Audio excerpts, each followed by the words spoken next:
Cintami Atmanegara mangkir ya dari pemeriksaan. Iya. Ini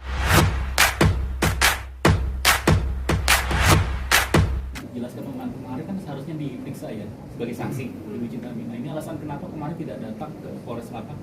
Oke, sebelum saya jawab, saya mau tunjukin dulu ya surat kuasa saya, gitu. Ini surat kuasa saya, ini tanda tangani oleh Ibu Cintami. Sebentar Karena saya berbicara sebagai kuasa hukum, jadi saya harus menunjukkan ini ya. Kita Iya. mau bicara hukumnya kan. Bentar Bu, yang depannya dulu Bu.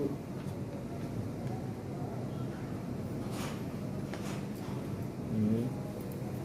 Ya Bu, dibalik Bu.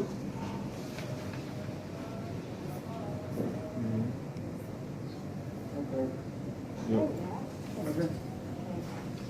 Nah, kemarin sempat dengar beritanya ada yang bilang Cintami Atmanegara mangkir ya dari pemeriksaan. Iya. Ini saya jelasin, kalau mangkir itu artinya kita tidak berniat datang, gitu kan.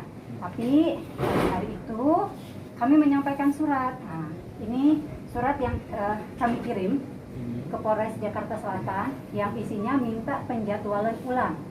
Begitu. Ini ada penerimanya, ini tanda terima ya. Ini tanda terima, ini kopi surat, ini tanda terima, sudah diterima oleh seseorang yang bernama Pak Gito pada tanggal 16 bulan 9 tahun 2020. Nah, isi surat ini menyatakan kita meminta penjadwalan ulang. Kenapa penjadwalan ulang? Karena pada tanggal 15 September Ibu Cintami baru saja menjalani operasi gusi, gitu. Operasi ini kan sudah direncanakan ya sebelum kita terima panggilan, gitu kan. Nah, jadi karena udah direncanain, terus kalau kita mundurin lagi, ini kan bermasalah ya, nggak enak ya, gusi, nggak bisa makan, nggak bisa ngomong, gitu kan. Jadi ya tetap dilakuin tanggal 15 sesuai jadwal. Rencananya memang Bu Cintami tetap mau saya hadirin pada tanggal 16. Tapi malamnya tuh tengah malam dia telepon saya, dia bilang, Yasmin, kayaknya gue nggak kuat deh. Suaranya tuh udah, kayaknya gue nggak kuat. Kenapa? Kalau nggak bisa ngomong WhatsApp aja deh, gitu kan. Ya ini sakit banget, parah banget gitu sakitnya. Kan setiap orang beda-beda ya. Mungkin karena faktor usia juga. Jadi begitu ada operasi kecil aja sakit gitu kan, badannya susah nerima. Jadi saya bilang, oh ya udah kalau gitu besok kita nggak usah hadir aja, karena kan mau diperiksa itu kan ngomong ya, kita ngejelasin ngomong, gimana caranya ngomong kalau gusi bengkak nggak bisa ngomong kan. Jadi akhirnya oke, nggak apa-apa Yasmin, nggak apa-apa. Terus saya kirim surat, jadi memang surat saya datang itu menjelang sore ya, karena kan saya baru tahu malamnya, saya siapin surat, terus orang saya juga baru ada yang kosong, bisa antar surat tuh sekitar jam habis asar lah. Habis asar surat ini diantar terus langsung diterima. Nah, kalau untuk pembuktian ya, saya nggak bohong bahwa memang Ibu Cintami menjalani operasi gusi. Ini ada surat keterangan dokternya. Silakan dulu. Dokter gigi Devia.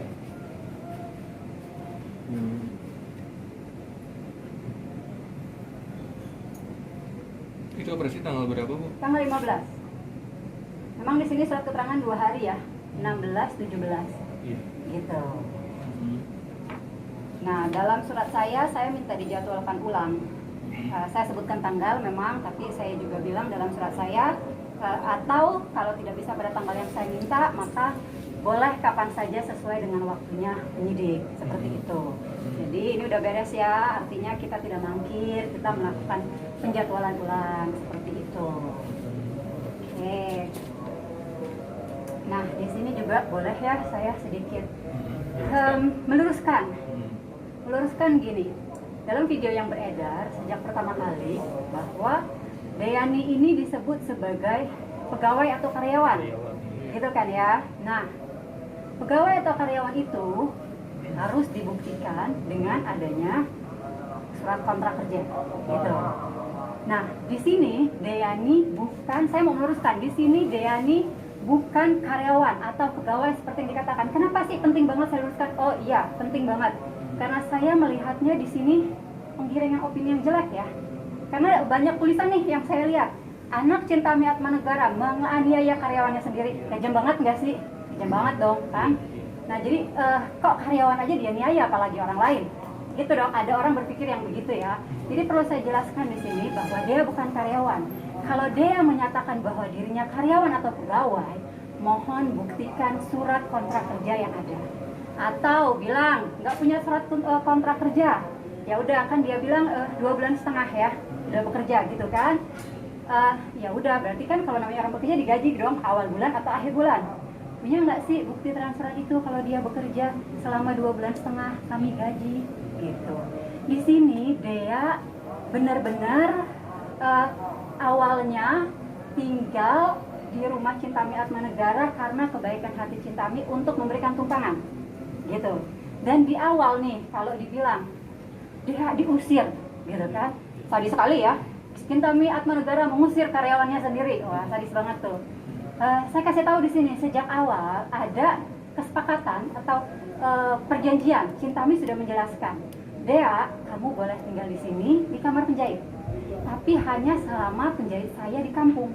Kalau sudah normal, tidak PSBB lagi, penjahit saya balik, Dea harus cari tempat tinggal.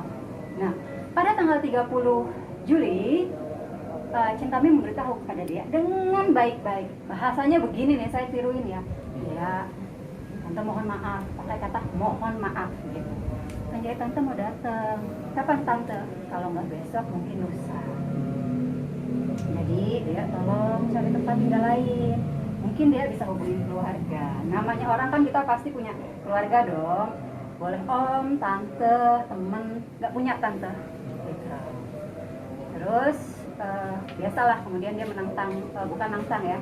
Kalau saya bilang dia cari perhatiannya dengan saya mau jual ginjal di mana. Oke. Nah, terus itu tanggal 30 ya. Tanggal 30 setelah pembicaraan itu Cintami mengatakan dengan sangat baik-baik. Cintami juga bilang nggak perlu malam ini, boleh besok, boleh lusa, pokoknya cari tempat deh, dapat tempat baru pindah gitu. Nah kalau yang jadi itu tidak diusir ya, artinya sudah ada kesepakatan di awal, sudah diberitahukan di awal, kemudian waktu sebelum waktunya tiba sudah dikasih tahu penjahitnya mau datang kemana dipakai. Nah saya juga menjelaskan di sini, dinyatakan katanya terjadi dugaan penganiayaan itu pada tanggal 30 Juli. Ini perlu saya lurusin di sini. Tanggal 30 Juli tidak ada kejadian yang dibilang dugaan penganiayaan itu. Tanggal 30 Juli adalah hari di mana Dea diminta mencari tempat tinggal lain dengan baik-baik. Bukan diusir. Kalau diusir itu gini, pergi kamu. Nah, itu diusir ya. Kalau dibilang maaf ya, boleh ya cari tempat tinggal lain, itu nggak mesti. Jadi ini perlu, tanggal itu penting banget. Di mana-mana Mas kalau mau ke bank gitu kan, ambil duit, tanggalnya salah, itu sama teller disuruh ganti kan ya. Jadi saya mau bilang tanggal 30 Juli tidak terjadi sesuatu seperti yang dituduhkan. Nah, tanggal 31 Juli ini disesalkan banget. Kenapa? Karena ini hari Idul Adha kan, dimana kita semua umat Islam itu merayakan hari Idul Adha. Kita pengen ketenangan pastinya, kita pengen beribadah, apalagi Haji Akbar loh. Kemarin hari Jumat ya, Haji Akbar, di mana doa semua itu dijawab sama Allah. Terus terjadi ada seseorang yang diduga melakukan keributan. Itu bisa bayangin sendiri dong, kita lagi tenang-tenang, ada orang datang yang udah dibilangin sebelumnya, dia datang.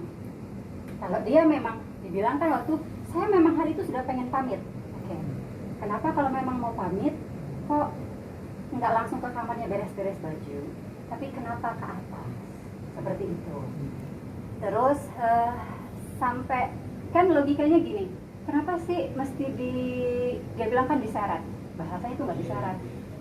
Kenapa sampai kita mesti panggil security? Kenapa Ibu Cintami mesti panggil security? Artinya kan ada sesuatu yang nggak apa ya, sesuatu yang nggak seharusnya gitu kan. Kalau memang dia berniat baik, begitu security datang, kan udah dengar wawancara security ya, security udah naik datang lalu tanya, kamu siapa? Kan gitu. Harusnya begitu bilang, saya security, ibu udah diminta pergi aja. Turun, oke saya pergi. Apa mungkin akan diseret kalau dia mau turun? Enggak dong logikanya. Tapi itu bukan diseret, itu diangkat karena dia meronta, nggak mau tangan satu sini, itu dia meronta gitu. Sehingga kalau dibilang katanya badannya ada punggungnya yang biru lah, sakit lah, karena memang dia menjatuhkan diri di tangga ya, dia namanya meronta dipegang kan kejedot-jedot. kayak gitu. Nah itu sih yang menurut saya harus saya lurusin gitu. Tapi pihak dari siapa? Gitu. Nah, itu dia. Gimana ceritanya sesungguhnya?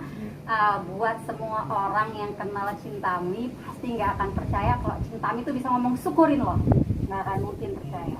Kenapa? Cintami itu orang yang bener-bener lembut banget, nggak pernah marah gitu. Mungkin saya banyak marah-marah sama Ibu Cintami gitu. Jadi pada kejadian betul Ibu Cintami ada di situ gitu kan. Tapi Ibu Cintami bukannya menyaksikan sebuah penyiksaan seperti yang dibilang ya, karena penyiksaan itu tidak ada gitu. Nah nanti mungkin saya akan mengundang teman-teman lagi kemungkinan minggu depan supaya mungkin yang bersangkutan yang mengalami kejadiannya sendiri untuk menceritakan apa sih yang terjadi. Jadi kan waktu kejadian itu ada Alif ya, ada 2 orang security ya, terus ada karyawan yang lain juga. Nah nanti biar mereka yang menjelaskan apa sih yang kejadian di situ pada tanggal 31 Juli. Seperti itu.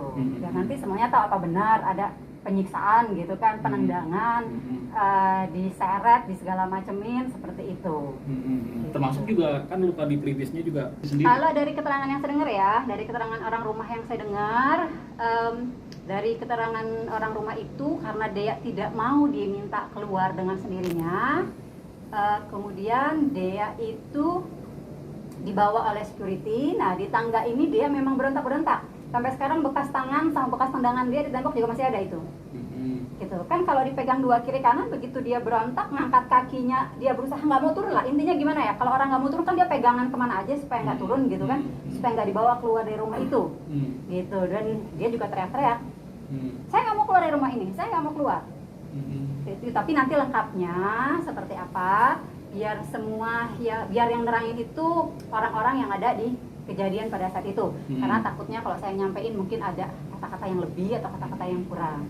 Terus dia juga mengatakan juga, kita sebagai orang yang dewasa berpikir aja sendiri, apakah mungkin gitu kan, orang tuh terjadi sesuatu, kita di tengah jalan aja kalau lihat ada orang dipukul kita pisahin kok.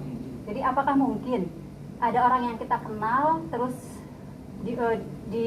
dilakukan dengan tidak baik gitu, terus kita tidak pisahin, kita diemin aja, kan nggak mungkin. Seperti itu. Nah dia bilang kan gini juga ya, dia bilang adalah, oh saya setiap hari kerja dari jam 8 sampai jam 10, itu penyiksaan banget ya gitu, setiap hari. Nah dia itu tidak bekerja setiap hari. Jadi dia setelah 1,5 bulan tinggal di rumah Ibu Cintami, dia belum dapat kerjaan juga. Dia pergi malam, pulang pagi. Dia bilang saya pulang pagi juga sama anaknya. Tidak setiap hari dia pulang pagi itu sama Alif. Dan kalaupun Alif pergi, Alif anak laki loh, dan Alif adalah yang punya rumah ya, ini rumah ibunya berarti rumah anaknya. Kalau Alif pergi, apa dia harus ikut pergi sebagai orang yang numpang di situ, perempuan lagi? Enggak dong, kan gitu. Nah terus bangun pagi, apa bisa orang bangun pulang jam 5 pagi terus bangun pagi jam 8 terus kerja? Nah kita nih punya banyak saksi loh di rumah itu yang memang menyaksikan bahwa Dea tidak pernah bangun pagi. Dea harus digedor kamarnya baru bangun. Misalnya dibangunin jam 10, nanti baru naik tuh jam 11. Seperti itu, nggak tahu 1 jamnya ngapain. Jadi kalau dibilang dia bangun pagi setiap hari, nggak ada. Dea hanya kerja itu begini, Cintami Atmanegara saat ini karena pandemik, butik tutup kan. Jadi dia jualan bajunya itu lewat IG Live. Nah hari kita IG Live itu setiap awal bulan sama akhir bulan. Di awal bulan kita hari Minggu biasanya mulai nih jam 2 siang ya IG. Jam 2 siang mulai, dia baru naik jam 1 atau setengah 2 menurut informasi yang saya dapat. Padahal admin karyawan yang lain sudah naik dari pagi, sudah persiapan dari pagi, kameramen udah siap, editor udah siap di situ gitu. Dia baru naik setengah 2. Yang lain perasaannya gimana? Kok ini sama-sama dapatnya kok kerjanya lebih sedikit ya? Gitu nggak sih? Gitu. Nah, dalam pembayaran juga Dea itu mendapatkan persentase dari setiap penjualan ya. Jadi katakan begini, misalnya profit penjualan pada tanggal 1 nih kita live itu hari H tanggal 1. Biasanya orang banyak beli di hari kedua, hari ketiga. Hari keempat udah nyaris nggak ada. Jadi hari kelima udah nggak kerja. Jadi dia cuma kerja 4 hari. Dan dalam 1 bulan, karena kita bikin 2 kali, jadi cuma 8 hari kerja. Gitu. Nah, sistem pembayaran dia itu adalah presentasi. Gitu. Presentasi kalau misalnya bilang hari itu ada profit berapa? 50 juta misalnya. Nah, presentasinya dia itu kalau saya nggak salah antara 1,5 atau 2%, nanti dipastiin lagi aja ya sama Ibu Cintami sendiri. Lumayan banyak kan ya?